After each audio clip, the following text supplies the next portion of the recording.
to general studies centers.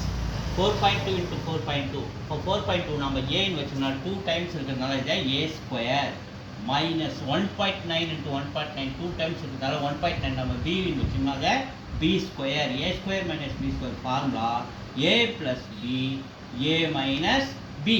So இங்கே a என்பது 4.2 b என்பது 1.9. இப்போ a plus b ரெண்டுத்தையும் ஆட் பண்ணுமா? 4.2 1.9 ஆட் பண்ணுங்க. 2 ஒரு 9 ஆட் பண்ணால் 11. ஸோ இந்த புள்ளி பக்கத்தில் புள்ளி வச்சுருவோம். இங்கே 5 6 6.1 நமக்கு 6.1 இன்ட்டு இங்கே a minus b 4.2 1.9. So minus பண்ணுங்கள். பக்கத்தில் 12 இது 3 மாறிடுது. 12 9 போச்சுன்னா 3 புள்ளி 3 1 போச்சுன்னா 2 2.3. ஸோ நியூமரேட்டர் கிடைக்குது. a ப்ளஸ் பி பண்ணும்போது 6.1 a மைனஸ் பி பண்ணும்போது 2.3. டினாமினேட்டரில் கொஸ்டினில் 2.3 இன்ட்டு 6.1 இருக்குது. 2.3 2.3 கேன்சல். 6.1 6.1 கேன்சல். நமக்கு ஆன்சர் போல் 1 கிடைக்குது. C is the answer.